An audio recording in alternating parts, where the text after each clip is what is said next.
They say love is beautiful, that it lifts you, transforms you, makes you whole. I used to believe that. Now I know love can also destroy you slowly, gently, like silk tightening around your neck. I stood by the window of our penthouse suite, the skyline stretching endlessly beyond the glass.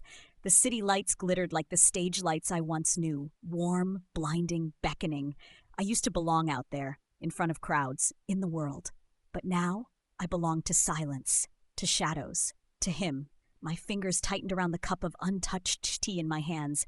It had gone cold, like everything else in this house, like the man I'd married. Vincent wouldn't be home tonight. I didn't need the message to know, but it came anyway. Late dinner with Minister Song, don't wait up. Short, cold, efficient. Just like him. I let the phone slip from my fingers and land on the plush white sofa. I wondered if he'd even looked at me this morning. I couldn't remember. Maybe I didn't want to. Once I danced, once I sang under the lights of Vienna. My name was whispered with reverence in concert halls and conservatories. Critics called me gifted. The stage was my home, until him. He didn't ask me to give it up. That was the cruelest part. He didn't need to. I gave it up myself, for love. For the promise of a future, for the illusion that being his wife would mean being his equal. But I had learned the truth quickly. I wasn't a partner. I was an accessory. The trophy wife of Vincent Liang. My fingers brushed the surface of the grand piano in the living room, untouched, immaculate, like a museum piece. I hadn't played it in months, maybe years. I turned away. It hurt too much to look at. On my way back to the bedroom, something strange caught my eye, a folder, tucked carelessly between files on Vincent's desk. I don't know what made me open it. Curiosity? Desperation? A desire to be reminded that I still felt something? I unfolded the crisp paper slowly. At first, I thought it was business correspondence, until I saw her name, and his. My breath caught. I saw you on the news today, still as handsome as ever, but your eyes were different, distant. I hope you're happy, Vincent, but I still remember the way you once looked at me, like I was your whole world. I wonder if she sees that look now. The words blurred. I read them again, then again, no signature. But I didn't need one. It was her. The woman he could never forget, the one who still lived in the corners of his heart, the parts I was never allowed to touch. I pressed the letter to my chest and closed my eyes. I didn't cry. There was nothing left to cry over. Just silence, just truth, just the quiet crumbling of the dream I had built around him. And somewhere deep inside, something shifted. The chandeliers sparkled like stars, but none of their light reached me. I stood near the edge of the ballroom, champagne glass in hand, dressed in a gown Vincent's assistant picked for me. Midnight blue, off the shoulder, designer, of course. Elegant, of course. Everything was always, of course. And yet I felt like a prop, like a well-polished accessory someone might place on a shelf to complete a picture. I was used to being overlooked, but tonight it was different. Tonight I was invisible. The moment we stepped through the entrance of the gala, Vincent had let go of my hand. Not out of cruelty, not out of anger, just habit. He smiled at the cameras, shook hands with political elites and business titans, and left me behind like a shadow that didn't matter in the light. I followed. Quietly, graciously, as expected. A woman approached him, tall, radiant, graceful, in a crimson gown. It hugged her curves like it was made for her. And maybe it had been. Vivienne. His first love, the one he never stopped looking for, even when he had me. I watched her lean in, her hand brushing his chest as she whispered something. He smiled. Not the polite, calculated smile he wore in boardrooms. A real smile. I felt the sting before I could steel myself. Then he offered her his hand, and she took it. And I stood there, still, like a statue carved of ice. He didn't look back at me. Not once. They twirled under the chandelier, perfectly in step, perfectly matched. He laughed. She beamed, and for a moment, it felt like I was the stranger intruding on someone else's memory.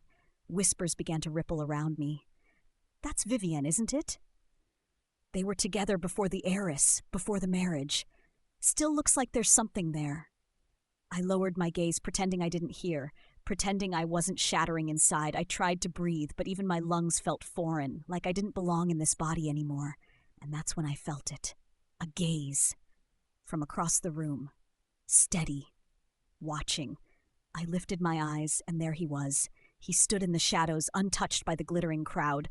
Tall, composed, with dark eyes that didn't waver. He wasn't dressed like the rest. No desperate need to impress, no mask. Elias. I didn't know much about him except the whispers. A reclusive CEO, colder than ice, brilliant but impossible to reach. And yet his eyes, they burned. With clarity, with intensity, with something I couldn't name. He didn't look away. Not when I caught him watching, not even when Vincent leaned in closer to Vivienne and touched her lower back in a way he hadn't touched me in months. I clenched my fingers around the glass, but I didn't cry. Not here. Not for them. I turned and walked toward the balcony, and somewhere behind me I felt him follow. I didn't mean to hear it. I wasn't trying to eavesdrop, but sometimes the truth doesn't wait for permission. It just shoves the door open and hits you in the chest. The night was winding down, but the ache in my ribs hadn't dulled. I had stepped away from the ballroom, the noise, the lights, the pretending. My heels clicked softly against the marble as I walked toward the side corridor, needing air. Not the kind they pump through chandeliers in luxury, but the kind that didn't suffocate. That's when I heard his voice, Vincent's voice. I froze just behind the open door, tucked in the shadows, a reflex I hadn't realized I'd perfected. He was speaking to someone. I didn't recognize the man's voice, but I didn't need to. "You think it's that simple?" Vincent said, his tone low, edged with frustration. "I married her because it was strategic. The Longs needed the Duverys. The alliance secured billions. It had nothing to do with love." My breath stopped. "But Arielle, she's devoted," the man replied. "She gave up her career for you." "She was convenient," Vincent said, each word a knife. "Beautiful, obedient, useful. But love?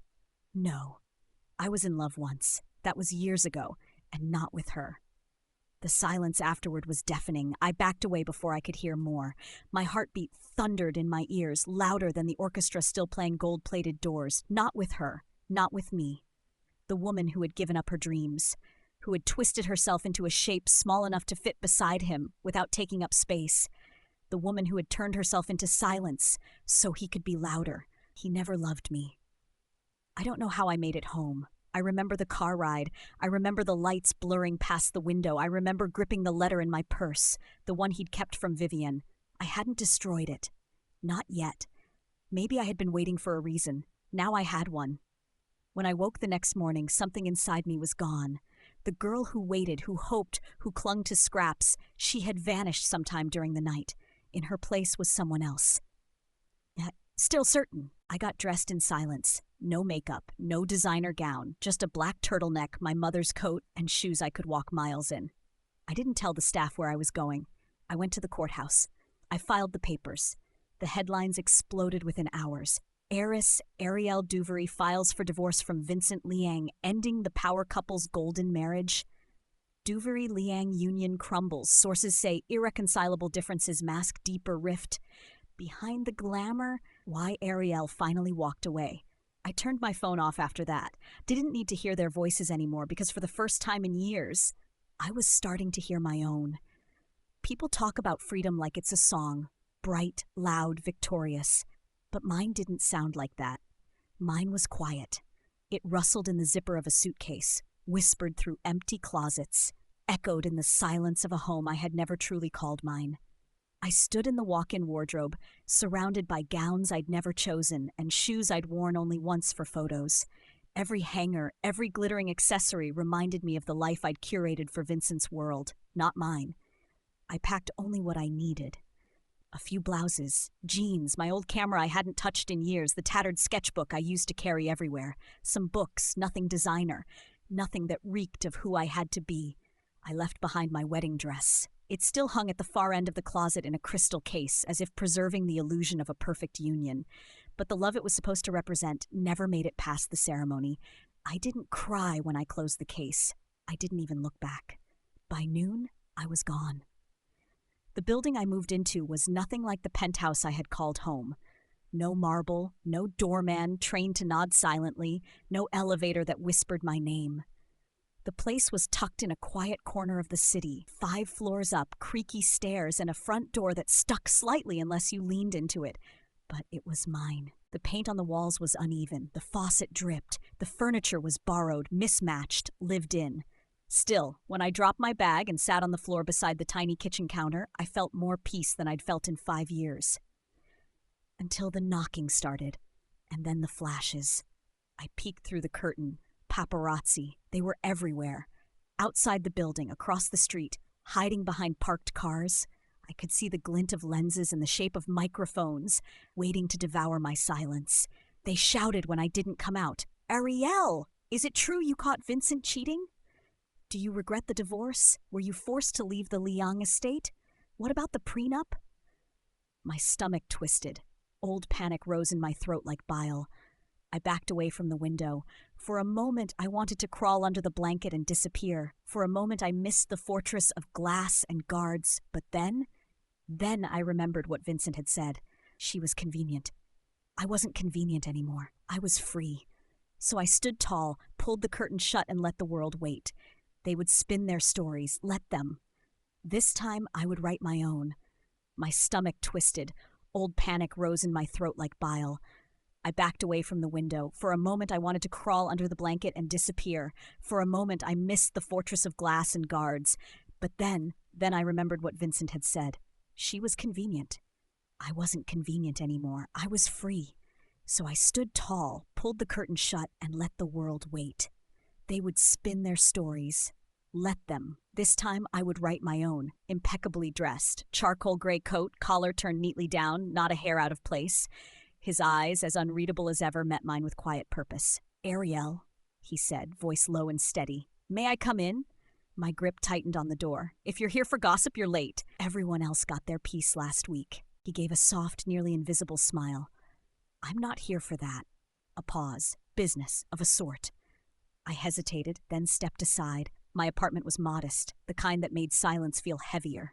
He stepped in like he belonged, even though he didn't. Not here, not in this crumbling little square of freedom I'd carved out. Still, he didn't comment. Not on the peeling paint, not on the unpacked boxes, not even on the takeout cartons I hadn't bothered to hide. He sat on the edge of my secondhand couch like it was a boardroom chair. "I'm expanding a foundation project into digital arts and visual storytelling. We need someone to head the creative branch. Someone with vision." I raised a brow. "And you thought of me?" "I didn't forget who you were before you became Mrs. Lang," he said simply. "You were talented, fierce, you had opinions." I folded my arms. "That woman doesn't exist anymore." His gaze didn't waver. "I think she does. She's just been quiet, maybe waiting for someone to remind her." I swallowed hard, caught off guard by the way his words settled, gentle but deliberate, like he wasn't just talking about business. I tried to deflect. "You tracked me down for a job proposal?" "No," Elias said, voice softening just enough to feel personal. "I tracked you down because I heard the silence after you left him, and I wanted to make sure you knew that silence doesn't have to mean loneliness." Something fluttered in my chest, weak, unsure. "You didn't say all this at the charity gala last year." "You were still married," he said, standing. "I respect lines, but now there are no lines to cross, only choices to make." He placed a business card on the table. Elias Shen, CEO, Orion Dynamics. A chance to start again. And just like that, he turned to go. I followed him to the door. "Why me?" I asked, voice quieter than I meant it to be. "Why now?" He paused on the threshold, looked at me, and for a brief moment, all the calm vanished from his eyes. "Because I waited once," he said. "I won't wait again." The door closed behind him, and I stood there staring at the card, the words replaying in my mind, a confession disguised as opportunity. Maybe the world was spinning again, and maybe, just maybe, it was spinning in my direction this time. It wasn't a grand return. There were no fanfares, no dramatic comebacks. Just a quiet decision to do something I hadn't realized I'd been craving, to be myself again. When I was younger, before everything became about Vincent, about the Duvrys and Liangs, I had dreams. They weren't high profile or glamorous, but they were mine. I used to sing, I used to write songs. My heart was full of music, and the idea of giving that up for a life I never chose, that's what really hurt when I looked back. So when the opportunity came to join a charity music project, something small, something that didn't require me to pretend I was someone I wasn't, I jumped at the chance. It was a modest affair. A few local artists, some musicians trying to make a name for themselves, and a few others who wanted to contribute but had no idea where to start. The project was about providing scholarships for underprivileged children interested in the arts, something raw and unpolished, much like I felt. I didn't think it would change anything. I thought it was just a moment of distraction, a way to breathe without the weight of being watched or measured, but I was wrong. The moment I stepped into that rehearsal room, surrounded by the soft hum of guitars and the gentle tap of drumsticks, I felt the familiar stir in my chest, the music, the lyrics, the connection between every instrument and every voice. It was as if I was waking up from a long, deep sleep. For the first time in months, I wasn't Mrs. Liang. I wasn't the heiress, I wasn't the perfect wife or the glamorous figure to be paraded around. I was just Arielle. The real Arielle. The one who had never given up on herself until she'd been forced to. And through it all, I felt someone else watching. At first, it was subtle. A message here and there, encouragement, support, and then came the anonymous donations, large sums that covered all the costs we hadn't budgeted for. The stage lights, the sound equipment, the production costs. Whoever it was didn't ask for recognition.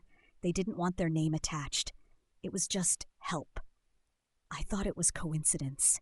But then it wasn't. I found a note in the mailbox one morning. Tucked between a pile of bills and flyers was a small envelope. The handwriting was familiar, even though it was disguised. It was his. "Keep going, Arielle. You're on the right path. I'll be watching." There was no signature, no return address. But I knew exactly who had sent it. Elias. I stood at the window looking out at the city that felt both endless and small. There were no paparazzi here. No prying eyes. Just the soft hum of the world outside, and the sound of my heart slowly finding its rhythm again. I didn't know what it meant. I didn't know what Elias wanted or how far I was willing to let him in. But I also knew that this music project, this feeling of being seen for who I really was, it was a gift. A gift that had been quietly given to me, wrapped in layers of anonymity and subtle affection. Maybe this was the beginning of something more?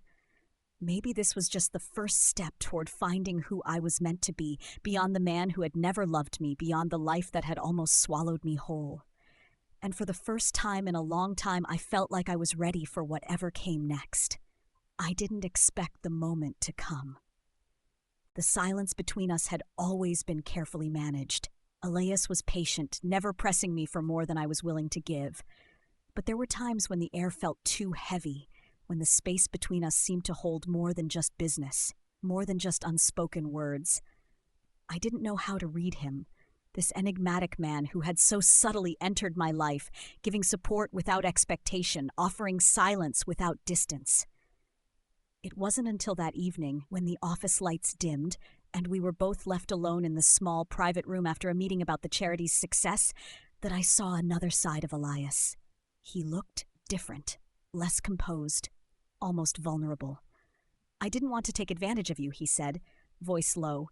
"I wanted to help, but I didn't want you to think I was offering something more." I raised an eyebrow, confusion crossing my face. "You've been helping all along. What do you mean by more?" He stood by the window, his back to me. His fingers traced the edge of the glass as he stared out at the city lights. There was a long silence. Then, with a quiet exhale, he spoke again. "You never knew. But I've been watching you for a long time, Arielle." I froze. "Watching me?" He nodded. "Before Vincent, before all of this." My heart skipped a beat. The realization hit me like a weight, but I couldn't fully process it. "But why?" "Because you were different," Elias said softly, turning to face me. I could see it. The way you carried yourself, even when you were drowning in a life you didn't choose. Your strength, even when you had to smile for the cameras. It fascinated me. I shook my head. "I don't understand. Why didn't you say something?" Elias smiled, though there was a hint of sadness in it. "I knew you had your own battles. I didn't want to add to them, and then I didn't know if you'd ever see me as anything other than a stranger." He took a step toward me, his presence now overwhelming. "But I admired you from the beginning, Arielle. I always have." His words hung in the air, lingering like the scent of something familiar, something long buried. I felt the warmth of them, but at the same time, I wasn't sure if I could trust myself with them. I had given so much of myself to Vincent, to the image of a love that had never truly been mine. Could I trust Elias? Was I even capable of it? Elias took another step, closing the distance between us. He didn't touch me, but his eyes never left mine. Intense, searching, as though he was looking for something I wasn't sure I could give. You've been through so much, Arielle, and I know you don't owe me anything, but I want you to know this. I've never once wanted anything from you that wasn't real, not like the others. He paused, his gaze softening. Not like him. His words cut deep, sharper than I expected. Not like him, the man I had once believed would be everything to me, the man I had sacrificed so much for. I swallowed, feeling the lump in my throat. I opened my mouth to say something, but nothing came out. Elias stepped closer, gently lifting my chin with his fingers, forcing me to meet his gaze. I'm not asking for anything from you, Arielle, but I wanted you to know, before you make any decisions about what comes next, I want you to know that I'm here. And suddenly, in that quiet room, everything I had believed about myself, about love, about trust, felt like it was shifting. For the first time, I wasn't just Arielle, Vincent's wife. I was Arielle. I was someone who could be seen, not for the titles or expectations forced upon me, but for who I really was. The woman I had lost, and the woman I was beginning to find again. I didn't know what Elias was asking or what he expected from me, but I knew in that moment I wasn't ready to close the door. Not yet. Thank you, I whispered. He nodded. It's not a promise, he said quietly, his hand still resting on my chin, his touch gentle. But I'll be here whenever you're ready. I didn't know what I was ready for, but I knew one thing. Elias Shen wasn't just a business partner. He was a part of my life now, whether I wanted him to be or not. And for the first time in years, I felt a spark of hope, a flame that had long been extinguished, slowly flickering to life again. The sound of my phone ringing was a reminder I had been avoiding for weeks. I knew the number. I didn't need to check it. It was Vincent. I almost didn't pick up. My finger hovered over the screen, my heart already tightening in my chest, like it always did when he tried to reach out. I had to ask myself, why? Why did I still feel the need to answer him? After everything, after all the lies and the disappointments, why did his voice still carry such weight?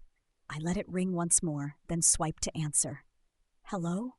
I said, keeping my voice as steady as I could, though it cracked with the vulnerability I hated to admit was still there.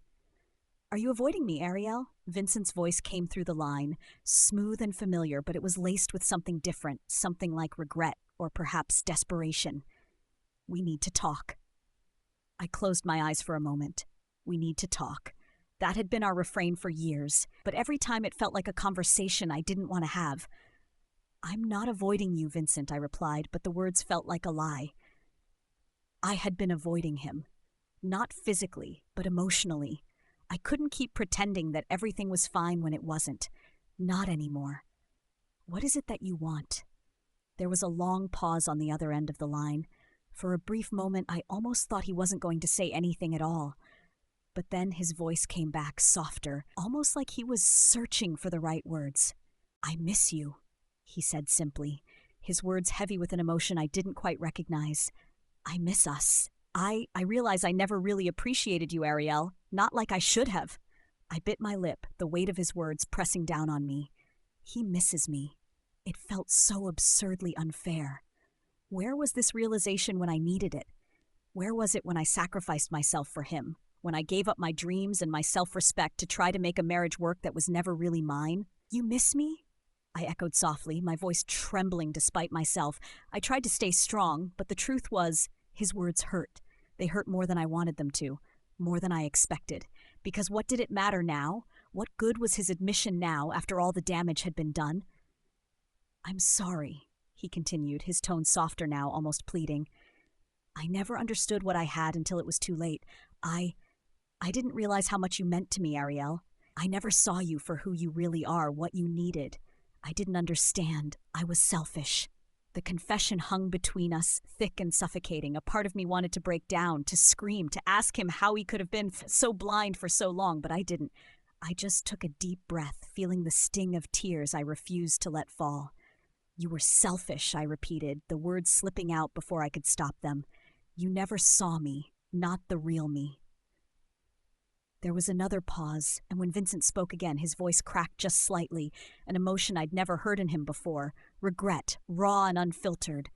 I know, he whispered, and I'm sorry, I care about you, Arielle. I always have. I didn't know how to love you. My heart twisted. He never knew how to love me, and now it was too late. I swallowed, the ache in my chest almost unbearable.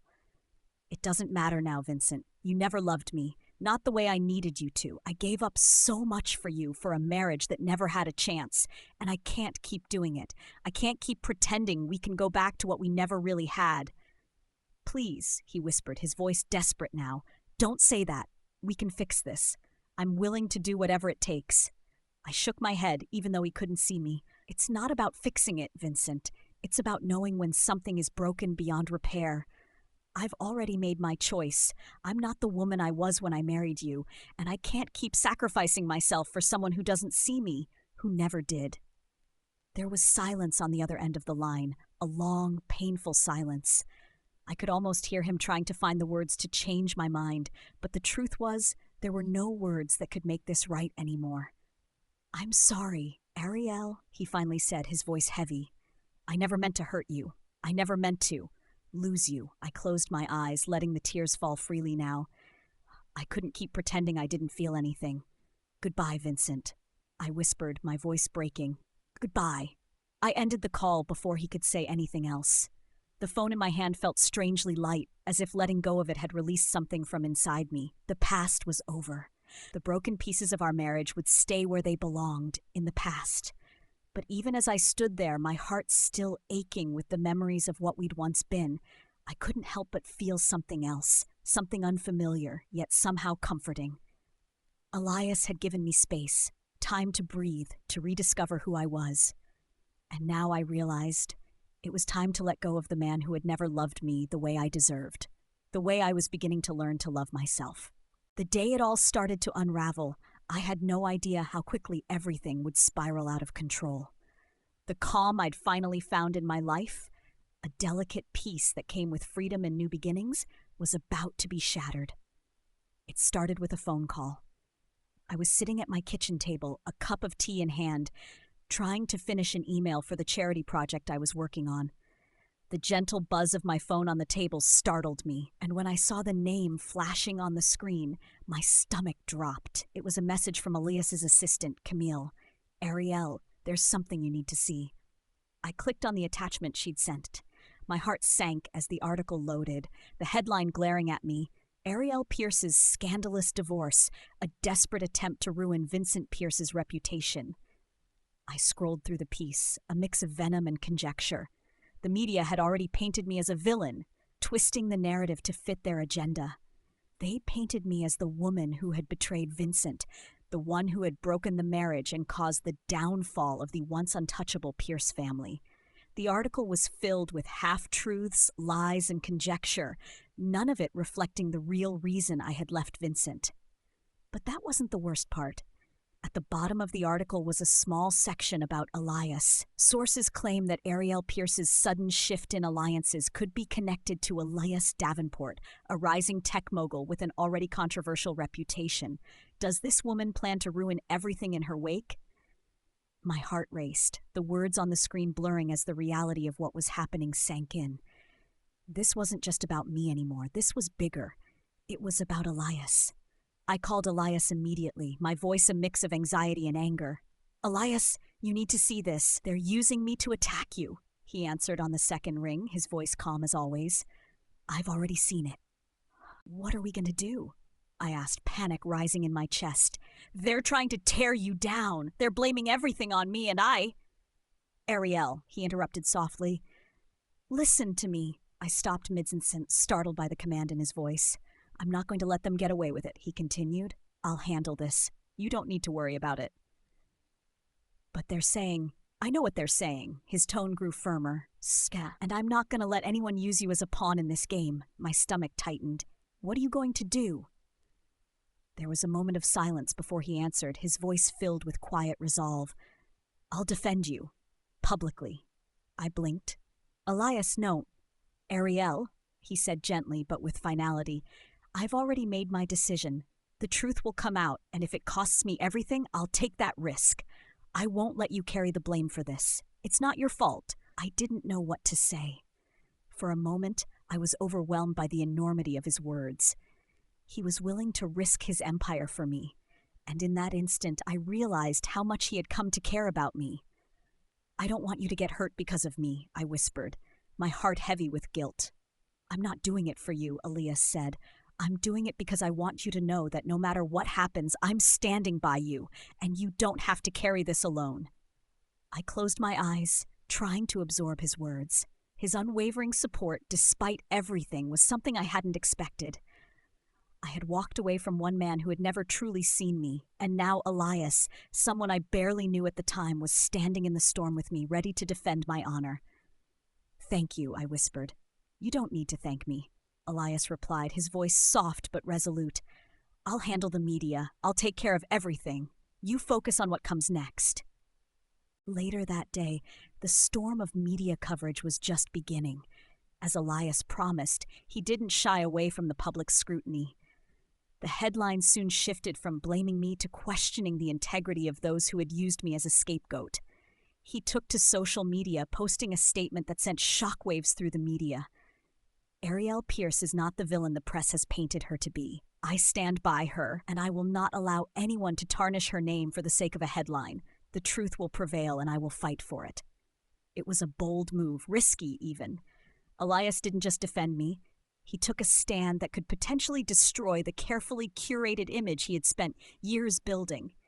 But it was more than just a statement. It was an act of defiance. He was putting his reputation on the line for me. The backlash was immediate. His company's stock took a hit, and the media didn't relent. But what struck me the most was the way he handled it, with grace, with calm, and with absolute determination. Elias wasn't backing down, and I wasn't going to let him face this storm alone. That night, as I sat in my small apartment, the weight of everything, the past, the present, and the uncertain future, settled on my shoulders. But I wasn't afraid anymore.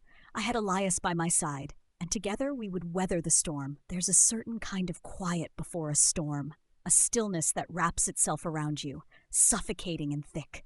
That was how I felt when I walked into Vincent's office that day, the weight of everything between us pressing down on my chest. The door clicked shut behind me, and I found myself face to face with the man I once thought I could never live without. It had been weeks since our last conversation, and I had thought I was over him. But standing here now, I realized I was still carrying the remnants of him, not love, but the deep, painful imprint of everything I had sacrificed. Vincent's eyes lifted from the papers on his desk, and for a split second I saw a flicker of something in his gaze. Surprise, maybe, or guilt. But whatever it was quickly masked by the cold indifference I had come to expect from him. "Arielle," he said, his voice flat, "what are you doing here?" I didn't answer him right away. Instead, I took a step forward, my heart beating in my throat. This was it, the moment I had been avoiding for so long. But now, standing in front of him, I knew this was the last thing I needed from him. Approval. Acceptance. I no longer craved it. I exhaled slowly, collecting my thoughts. "I came here to tell you something," I began, my voice steady, though it trembled beneath the weight of years of repression. "I don't need your approval anymore." His brow furrowed, and for the first time in a long while he actually seemed unsettled. But I pressed on, letting the words spill out, each one a quiet declaration of the person I had become in the time since I left him. "You never cared for me," I continued. "Not really, not the way I needed. I sacrificed everything, my dreams, my self-respect, my own identity, all for you. And you never once looked at me the way you looked at her." His expression faltered, just for a second, before he regained his composure. "Arielle?" "No," I interrupted, raising my voice for the first time since I'd walked through the door. Don't try to explain yourself, because I've been listening to your explanations for far too long, and I'm done with them." His silence was deafening as he stared at me, waiting for me to continue. I took a step back, my hands trembling at my sides.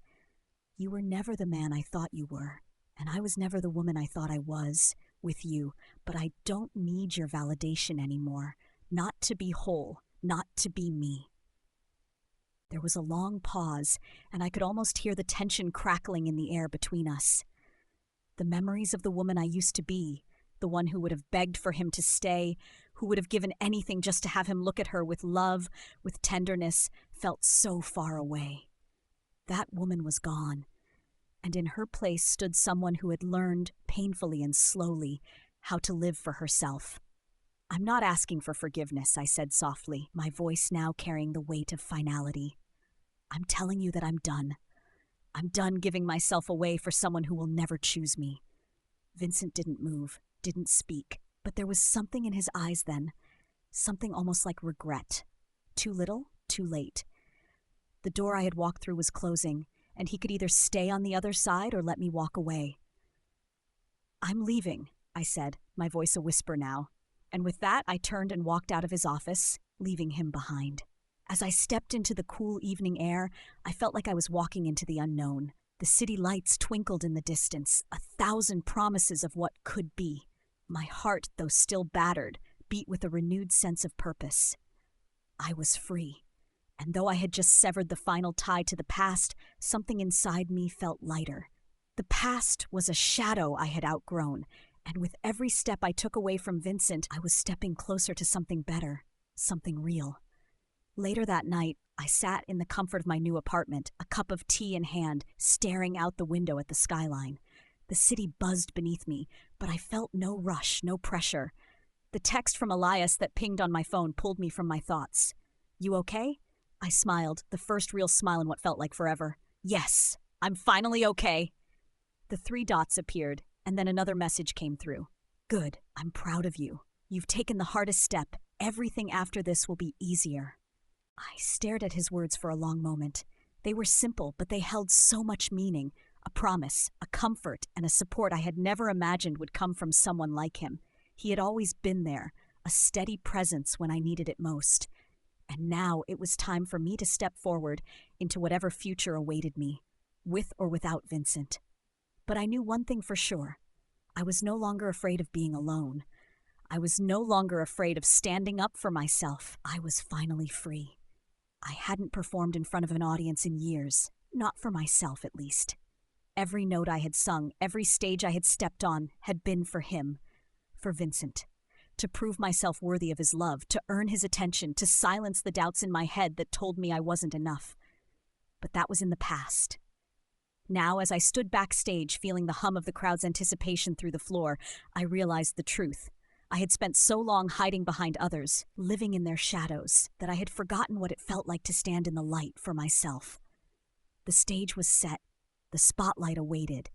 The music was about to start. I took a deep breath, my fingers tracing the edge of my microphone. The familiar nerves crept up my spine, but they no longer paralyzed me. Instead, they sparked something inside me, something burning and alive, like the fire I had buried deep within for too long. This time, there would be no self-doubt, no expectations to meet. It was just me, just my voice, just the music. As the curtain rose, I stepped out onto the stage, the applause of the audience washing over me like a wave. My heart skipped a beat, but I didn't flinch. Instead, I smiled, standing tall in the bright lights that surrounded me. I wasn't here for anyone but myself. The band began to play, and the first notes of the song filled the air, carrying me away. My voice soared through the lyrics, every note laced with a strength I hadn't known I had. This wasn't about perfection anymore. This was about freedom. This was about reclaiming something I had almost lost, my own sense of self. The crowd's applause was loud, but it wasn't the applause that mattered now. It was the feeling inside me, the quiet satisfaction that came with knowing I was finally living for me, not for someone else. And as I belted out the final note, I felt a rush of emotion well up inside me. Relief, joy, and a profound sense of peace. I wasn't just performing, I was healing. As the song ended, the crowd erupted into applause, but I didn't wait for them to settle. I turned my head just slightly, knowing exactly where I would find him. Elias sat in the front row, his gaze fixed on me, his expression unreadable, but his eyes soft. He wasn't clapping, he wasn't making a scene, he didn't need to. His presence was enough. I saw in his eyes what I hadn't seen in a long time, admiration, respect, and a warmth that reached all the way to my soul. He wasn't just a silent observer, he was there for me. And I could feel it in the way he looked at me, in the stillness of the room, even amidst the noise of the audience. He was proud of me. And that was all that mattered. The show ended, and I stood there, soaking in the applause. For the first time in years, it wasn't a hollow thing. It wasn't for someone else. It was for me. It was the recognition of my own strength, my own resilience, my own voice. Backstage, I was met with cheers from the crew, the people who had helped make this possible. But amidst the congratulations, I found myself looking for one person. The one person who had been there, even when I didn't know I needed him. Elias. He was standing at the edge of the stage, waiting for me, a small smile playing on his lips. I made my way over to him, and when I finally reached him, he didn't say anything. He didn't need to. He simply pulled me into a hug, his arms wrapping around me with an ease that spoke volumes. "You did it," he whispered into my ear, his voice low and full of pride. "You found yourself again." And I realized for the first time I had. I pulled away, looking up at him with a smile. "I did. I'm not sure how, but I did." Elias laughed softly, his eyes never leaving mine. "You've always had it in you, Arielle. You just needed to believe it." I didn't answer right away. Instead, I let the words sink in. I had spent so long questioning my worth, looking to others for validation, that I had forgotten the most important thing. I was enough, just as I was. And in this moment, with Elias standing beside me, I finally understood what it meant to stand on my own. To no longer let my past define me, to no longer let the mistakes and the heartbreaks of the past hold me back. "I think," I said, a little breathless from the realization, "I'm going to be okay." Elias smiled softly. "I know you are." I stood by the window of my new apartment, the city lights stretching out in front of me like a glittering blanket of stars. The world felt infinite, and yet in this moment felt small, manageable even. I had once felt so small within it, like I was just another face in a crowd, doing what I was told, trying to be what others expected of me. But now I felt like I was part of something bigger. Something that wasn't just about survival. Something that was about living. I had moved into this apartment with nothing but the essentials. A few pieces of furniture, some clothes, and a little bit of hope that maybe, just maybe, this was the first step toward a life I could finally call my own. I wasn't sure what that life looked like yet. I didn't have it all figured out, but for the first time in so long, I didn't feel like I needed to. I was okay with not knowing. Then, of course, there was Elias. The doorbell rang, pulling me out of my thoughts. I turned and smiled, knowing exactly who it was. I had been expecting him. I opened the door to find him standing there, his usual calm, composed self, but there was something different about him today, something in the way he was holding himself. A quiet intensity that made my heart skip a beat. "Hey," I greeted him, stepping aside to let him in. "Hey," he replied, his voice a little softer than usual. He stepped inside, and his eyes immediately found mine, as if he was looking for something, or maybe for someone, maybe for me. He had always been there for me in ways I never expected. From business meetings to quiet dinners, from taking care of the little things that made my life easier to quietly supporting my dreams. And yet, there was always a distance between us, a line I wasn't sure I was allowed to cross. Until now. We stood there in the middle of my apartment, the hum of the city outside the window. The space felt different now that it was mine, now that I had claimed it. "Is everything okay?" I asked, sensing something heavier in the air than usual. Elias hesitated for a moment, and then his gaze softened, his shoulders relaxing just a bit. "Arielle, I need to ask you something." I raised an eyebrow. "What's on your mind?" He stepped a little closer, and for a moment, I could feel the weight of his presence in the room. His gaze never wavered, and I could tell he was searching for the right words, or maybe the courage to speak them. "Arielle," he began, his voice quieter now, "I know that we've been through a lot together. You've been through a lot, and you've come so far. But there's something I need to say, something I need to ask."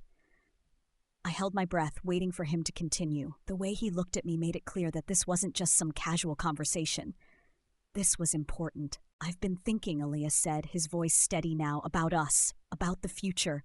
And while I'm not asking for a commitment right now, I'm not asking for marriage or anything like that, I do want something. I want a partnership with you in life, in love, in our dreams." His words hit me harder than I expected. A partnership, not a demand, not a promise of forever, but something real, something built on trust and respect. I felt my heart race. He wasn't asking for me to be perfect. He wasn't asking me to be someone I wasn't. He was asking me to choose a future, one where I wasn't just enough, but where I was the most important part of it. "And what does that look like?" I asked softly, my voice almost trembling. Elias smiled. A smile so gentle, so full of understanding, that it almost made me want to break down in front of him. "It looks like us, Arielle. Whatever it takes, whatever we want. I know you've spent so much of your life sacrificing for others, for Vincent, for the world. But I want you to know, with me, you don't have to sacrifice who you are. I want you to be exactly who you are, and I want us to build something that works for both of us." I blinked, my heart beating louder now. This wasn't just a proposal. This was an invitation to create something new, something beautiful, and something real. A future where I wasn't just enough, but where I was wanted, valued, and seen for exactly who I was. I took a step closer to him, my voice soft but steady. "I don't know what this will look like, but I'm willing to find out." Elias's eyes softened, and for a moment I thought he might pull me into a hug. But instead, he simply reached for my hand, holding it gently in his. "Then let's take it one step at a time, together." We stood there, hands intertwined, the promise of a new beginning in the air between us. The future didn't seem as uncertain now. For the first time in my life, I didn't need to know all the answers. I just needed to take that first step and trust that the rest would follow. And as Elias smiled down at me, I realized that this was the life I had been waiting for. Not a life defined by the love of someone who never truly saw me, but a life built on my own terms, with a man who had always believed in me, even when I couldn't believe in myself. It wasn't about being enough for him or for anyone else. It was about being enough for me. And with that, I knew I was finally ready to choose a future where I could be truly free, a future where I was enough. I sat in front of the large mirror in my office, the soft hum of the city outside muted by the walls of my quiet sanctuary. The office was simple, yet elegant. A reflection of everything I had worked for. The walls were lined with framed pictures of moments I would never forget. My first performance, the charity events we had hosted, the day the foundation finally opened its doors. Each photo told a story of growth, of change, of becoming. I leaned forward, my fingers brushing the smooth surface of the desk. It felt surreal, sitting here, in this moment, in this life, a life I had chosen, a life I had built for myself. The woman in the mirror didn't look like the person I once was. She didn't look like the woman who had sacrificed her dreams, her dignity, her sense of self. She didn't look like the woman who had believed she wasn't enough. The woman who had for so long tried to be someone else, someone perfect, someone worthy of love. No, the woman in the mirror was someone entirely different. Someone strong, someone determined, and someone who had finally learned to love herself, flaws and all. I saw a smile tug at my lips as I looked into my own eyes. I was proud of her, proud of me. "Penny for your thoughts?" Elias's voice broke through the silence, and I turned to find him standing in the doorway, his eyes warm as they met mine. He had that same calm, steady presence that had drawn me in all those years ago. But now he was more than that. He was my partner, my equal, the person who had been by my side through it all. "You're interrupting my moment of self-reflection," I teased, standing up and walking toward him. He smiled, his lips curling into a knowing grin. "I can see that, but I've learned over the years that when you're deep in thought, it usually means you've reached a milestone, and I'd say this is one of those moments." I reached him, my fingers brushing against his as I took his hand in mine. "It is. It's been a long journey, but I think I've finally gotten here." Elias's gaze softened, and he pulled me closer, his arms wrapping around me in a familiar, comforting embrace. "You've always been here, Arielle. It was just a matter of realizing it." I leaned my head against his chest, feeling the steady beat of his heart, the rhythm that had been a constant in my life. "I know. I just had to let go of all the things that weren't meant for me. The people, the expectations, the lies I told myself, and then I had to open myself up to something new, something real." "And you did," he murmured, his voice low, almost reverent. "You built this. You built us." I smiled into his chest, feeling the weight of his words sink into my soul. There was a time when I couldn't imagine a life like this, a life where I was in control, where I was free to chase my dreams without fear of losing myself in the process. But now, standing here, I knew I had everything I needed. Not because I had everything I wanted, but because I had learned to want what truly mattered. And we've come so far, I whispered, looking up at him with a soft smile. Together. Elias nodded, his hand gently cupping my face. Always together. You don't have to do this alone anymore. I looked back at the mirror, seeing us reflected together, not just as lovers, but as equals. Partners in every sense of the word. We had built this life from the ground up, and while it hadn't been easy, it had been worth it. I love you, I said softly, my voice filled with all the emotions I had kept hidden for so long. I love the life we've built. I love what we've become. Elias kissed my forehead, his lips warm against my skin. I love you too, and I'll always be here, Arielle. Always. As we stood there wrapped in each other's arms, I realized something important. I wasn't just proud of the woman in the mirror. I was proud of the woman I had become, because I had finally found the strength to choose myself. And in choosing myself, I had found something even more beautiful. I had found love. Real love. Love that didn't come with conditions. Love that was built on trust, respect, and the freedom to be who I truly was. The life I had chosen wasn't perfect, but it was mine. And that was enough.